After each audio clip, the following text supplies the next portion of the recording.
setelah hampir sebulan nih kalian keliling-keliling Desa Sirnarasa. Menurut kalian ada nggak sih potensi di Desa Sirnarasa ini?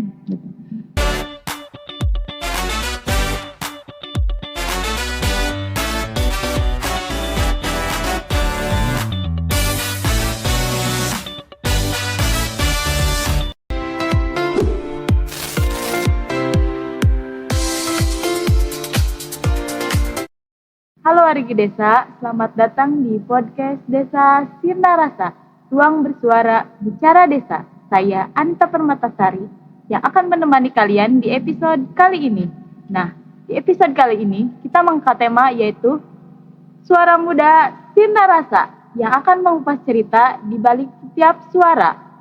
Nah, di hari ini kita kedatangan tamu nih dari Jakarta. Siapa dia? Kita perkenalkan yuk bareng-bareng. Halo semuanya. Halo semuanya. Hai. Hai, ya gimana nih kabar kalian hari ini? Alhamdulillah baik. Teteh gimana kabarnya? Alhamdulillah baik dong. Alhamdulillah baik. Sebelum berlanjut ke obrolan selanjutnya, boleh nggak sih perkenalan dulu dari kaliannya masing-masing? Boleh banget. Boleh dong. Halo, salam kenal wargi desa sekalian. Kami dari mahasiswa-mahasiswi UIN Syarif Hidayatullah Jakarta. Di sini kami sedang melakukan kegiatan KKN. Nah, perkenalkan nama saya di sini Akil. Saya di sini sebagai ketua dari kelompok KKN 76 UIN Syarif Hidayatullah Jakarta. Dan di sebelah kiri saya, Halo warga desa, saya Riri. Di sini saya sebagai publikasi dokumentasi dari kelompok KKN 76 Maharupa. dan sebelah kanan saya. Halo, nama aku Citra Sofa. Di sini aku sebagai wakil ketua dari kelompok KKN 76 Maharupa. Nah, wargi desa, jadi mereka itu salah satu mahasiswa-mahasiswi dari UIN Syarif Hidayatullah Jakarta yang sedang melaksanakan KKN di Desa Sirnarasa. Ngomong-ngomong tentang KKN, udah berapa lama nih kalian ngelaksanain KKN di Desa Sirnarasa ini? Kalau udah sampai sejauh ini udah mau selesai ya? Iya, hampir 1 bulan. Kalau dihitung-hitung udah hampir 1 bulan.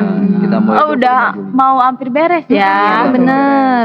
Terus 25. gimana nih keluh kesah pertama kali datang ke Desa Sirnarasa ini? Gimana cara beradaptasi kalian di lingkungan baru? Nah, kalau ngomongin keluh kesah pasti ada ya setiap perjalanan baru kita ya. Iya.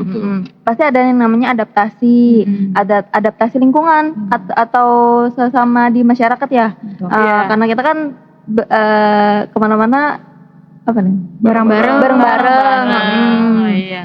Lalu saya juga termasuk terkait karena kita ini ada 19 orang. Jadi Oh, banyak kita, juga ya? banyak. Iya, banyak. Ya, kita tuh ada di satu posko yang jadi satu rumah itu ada 19 orang 19 orang. Paling yang adaptasinya itu terkait ya gimana caranya kita menyesuaikan di satu rumah itu Iya. biar bisa hidup 19 orang manusia yang ada di rumah itu benar. gitu. Paling itu aja sih buat di awal-awal kan. Buat Untuk di awal-awal itu. Terus kalau di awal-awal juga kita ini ya kesulitan kendala bahasa. bahasa gimana nih bahasa? Nah, Ada kalau bahasa ya karena kita kan nggak ada yang Basicnya bisa bahasa Bahasa Sunda. Sunda, ya. ada tapi Ada. cuma satu. Cuma satu. Oh, dari sekian 19 orang itu cuma satu. Iya, Cuma cuma satu. satu yang bisa bahasa Sunda. Jadi kemana-mana kita butuh dia Butuh nih, dia, butuh dia banget jadi translator kita. Translate gitu Iya, ya. untuk komunikasi benar. sama warga-warga yang ada di Desa Sirnarasa. gitu. Benar. Oke. Jadi kan kalian ngomongin udah sebulan nih, udah hampir sebulan. Boleh dong dijelasin ke aku, maksudnya proker-proker apa aja nih yang udah terrealisasi di Desa Sirnarasa ini? Nah, selama 1 bulan di sini teh kita tuh ada beberapa proker sih. Maksudnya Iya. di sini kita yang ada sifatnya lebih berkelanjutan, ada juga yang lebih sifatnya itu yang tadi sudah dijelaskan sama teman saya Iya, terkait iya, adaptasi iya. itu. Mungkin kalau misalkan bisa saya jabarin beberapa terkait berkelanjutan itu, kita ada salah satu proker terkait sosialisasi bagaimana cara pengelolaan sampah, Iya. yaitu untuk menjadikannya menjadi ekoenzim dan biopori gitu. Dan itu menurut kami adalah merupakan suatu inovasi dan berkelanjutan untuk masyarakat sekitar. Iya. Dan untuk program kerja yang lebih sifatnya adaptasi, kita ada beberapa proker yang salah satunya itu mungkin ada Minggar, yaitu Minggu Bugar yang kita Minggu Bugar gimana nih? yang kita laksanain di Senam, itu Senam Oh, bareng Senam, ibu-ibu oh itu. iya. Bareng ibu-ibu Di Gor PKK. ibu-ibu. Oh iya. Nah, Yang itu di Gor ya? salah satu salah satu program kerja kami yang lebih sifatnya itu dalam bentuk adaptasi kepada masyarakat Masyarakat, gitu. ya. Oh gitu. Tadi kan udah dijelasin nih dari sekian banyak proker, gimana nih menurut kalian pandangan kalian ada nggak sih manfaatnya buat Desa Sirnarasa, masyarakat Desa Sirnarasa ini? Berbicara tentang manfaat sih, kalau dari kami memang dari seluruh proker kita pasti ada tujuan dan manfaat yang Iya. akan kami capai gitu ya. Salah satu contoh yang tadi saya sudah jelaskan terkait ekoenzim dan biopori itu, ya dari kami sih berharap gitu dapat bermanfaat bagi masyarakat sekitar, karena itu merupakan suatu inovasi yang tadi saya sudah sampaikan, dan berkelanjutan juga bagaimana cara masyarakat dalam mengelola sampah rumah tangganya agar lebih bisa bermanfaat lagi dan juga tidak mencemari lingkungan untuk selanjutnya gitu. Paling itu sih manfaatnya untuk salah satu propernya. Kalau Ada lagi nggak Ada tambahan? lagi, kalau dari aku sih ya Boleh. dari masalah pendidikan ya Kak gitu. Oh iya. Kalau dari pendidikan ya manfaatnya itu ya untuk kedepannya semoga ini aja sih kayak Gimana? lebih terstruktur lagi, Oh, lebih iya. tersistematis lagi dari metode pembelajarannya gitu. Karena di dalam pendidikan itu pasti ada yang namanya metode, ada yang namanya teknik pembelajaran Iya, gitu. iya, Enggak iya. semata-mata Betul. kita hanya mengajar A, I, U, E, O gitu. Tapi kita ada aturan-aturan, ada alur-alurnya kayak gitu. Ya dari akreditasinya semoga semakin baik lagi, berkembang lagi kayak Betul. gitu. Dari program kerja kita kan, kita udah Iya. implementasi ini, Iya. jadi bisa nantinya akan dicontoh lagi sama Iya. guru-guru ataupun ya tenaga pendidik yang ada di sini kayak gitu. Berbicara tentang desa, pasti kan kalian tuh berangkat dari kota nih menuju desa.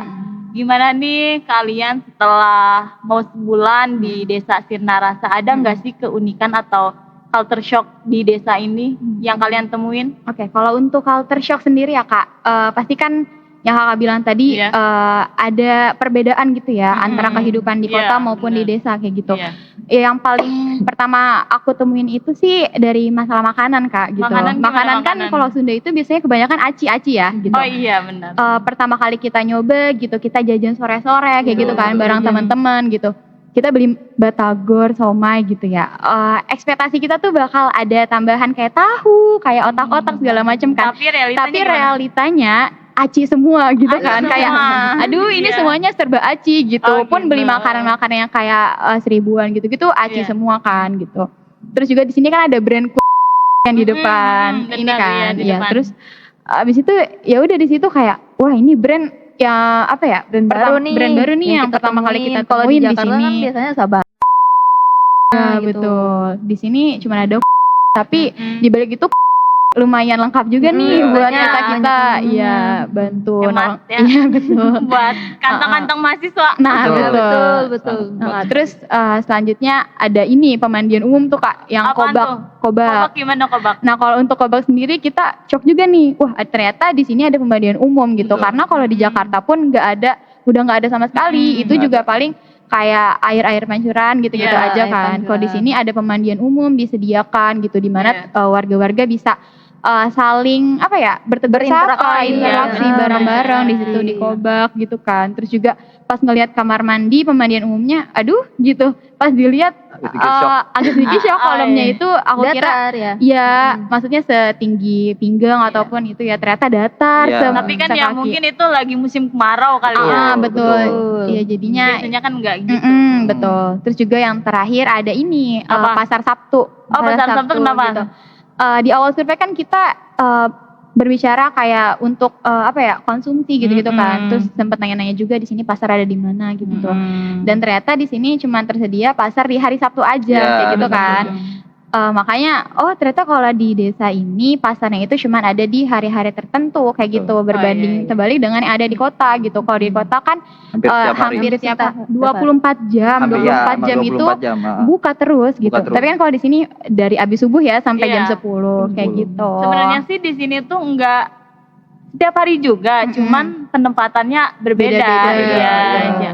Bergantian. Gitu. Iya, Hmm. gitu. Cuman kan karena kita kesulitan dari akomodasi gitu, jadi ya kita cuman bisa menjangkau yang ada di Yang desa ada aja gitu. dekat-dekat Jadi ya aja. kita sebagai anak-anak KKN agak excited gitu kalau setiap hari menunggu Sabtu. ya. Menunggu. Ini ada pasar nih, kita bisa jajan-jajan, Iya, kita iya. bisa main-main di pasar kayak gitu. Oke, tadi kan kita udah cerita-cerita nih Iya. tentang kesan dan pesan. Boleh nggak sih aku nanya ke yang lebih serius? Boleh. Nggak serius juga sih. Iya. Ini Serius setelah nggak boleh. setelah hampir sebulan nih kalian keliling-keliling Desa Sirna Rasa. Menurut kalian ada nggak sih potensi di Desa Sirna Rasa ini? Selama kita KKN di sini gitu, kita ngelihat ada beberapa potensi yang memiliki potensi di Desa Sirna Rasa ini. Iya. Kalau misalkan dari yang kita amati itu mungkin yang salah satu sektor paling tinggi itu sektor pertanian gitu. Oh, pertanian. Iya, karena memang di desa ini emang fokus mungkin komoditas utama dari masyarakatnya itu tentang pertanian gitu. Jadi potensi yang ada di desa ini tentang pertanian. Seperti yang kita tahu juga merupakan pertanian salah satu sumber perekonomian di Indonesia juga kayak gitu. Dan kalau selama yang kita amati di sini sih pertanian memang jadi sesuatu hal yang utama untuk jadi penghasilan atau lapangan kerja di desa ini. Tapi yang kita amati juga adalah peran anak muda di sini yang mungkin enggan atau ada pertimbangan lain terkait melanjutkan sektor pertanian tersebut. Mungkin dari mereka ada pertimbangan terkait pemilihan lapangan kerja, mungkin dari mereka ingin lebih memiliki kerja yang lebih sifatnya itu dapat menghasilkan lebih cepat gitu.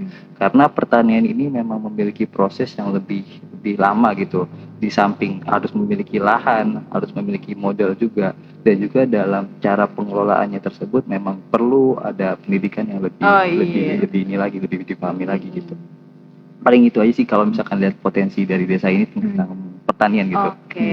Berbicara tentang potensi nih, dari kalian ada nggak sih saran dan masukan beserta harapan buat masyarakat Desa Sirna Rasa ini biar kedepannya itu lebih wow gitu?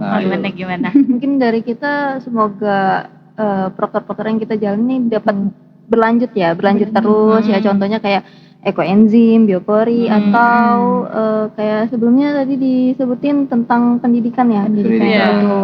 Untuk pendidikan sendiri ya semoga nantinya bisa lebih baik lagi, lebih maju lagi kayak gitu. Yang udah kita sampein bisa diimplementasikan kayak gitu. Dan juga mungkin harapannya terkait tadi yang sektor pertanian itu dapat lebih dikembangkan lagi. Mungkin juga ada perlu keterlibatan dari pemerintah setempat lebih untuk memfokuskan lagi kepada kualitas sumber daya manusianya, juga mungkin lebih ke lingkungannya agar lebih bisa menjangkau lagi sektor pariwisatanya agar lebih berkembang lagi. Mungkin itu sih. Oke, terima kasih ya buat masukan, saran dan harapannya buat masyarakat Desa Sirna Rasa. Oke, berlanjut. Jadi gimana nih selama kalian KKN di Desa Sirna Rasa ini, ada nggak sih oleh-oleh pesan dan kesan buat dibawa ke Jakarta nanti? Mungkin kesan dan pesan banyak sekali yang kita dapat dari desa ini. Dari kita cara beradaptasi di sini, dari kita menjalankan program kerja kita di sini, dari cara kita bagaimana berinteraksi dengan masyarakat desa di sini. Banyak lagi hal yang dapat kita sampaikan atau menjadi oleh-oleh. Mungkin pertama-tama juga kami mengucapkan banyak-banyak terima kasih kepada masyarakat desa yang telah menerima kami di sini, juga telah bekerja sama dengan kami di sini dalam menjalankan proker. Juga mungkin harapannya bagi masyarakat desa di sini yang tadi sudah disampaikan oleh teman saya dapat dari program-program kerja yang telah kita sampaikan dapat lebih dapat bersifat berkelanjutan gitu, dapat diimplementasikan oleh masyarakat desa mungkin. Kalau dari aku sendiri ya, kesan aku di desa ini sih lebih ke bareng teman-temannya gitu. Kebersamaan bareng teman-teman. Kadang kita main-main ke sungai, ke sawah kayak gitu. Terus juga ucapan terima kasih juga buat para masyarakat gitu. Karena tanpa ada dukungan dari masyarakat, program kerja yang kita bawa itu nggak bakal terjalankan kayak gitu. Makanya terima kasih banget buat Desa Sirna Rasa, juga perangkat desa, masyarakat.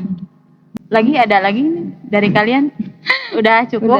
Terakhir nih, ada nggak sih yang mau disampaikan buat warga-wargi Desa Sirna Rasa atau closing statement dulu nih?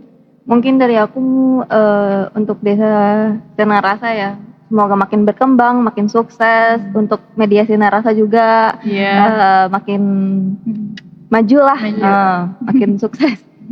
Amin. Amin. Dan juga mungkin yang tadi belum kita sampaikan terkait permintaan mohon maaf juga dari kita juga kalau Iya.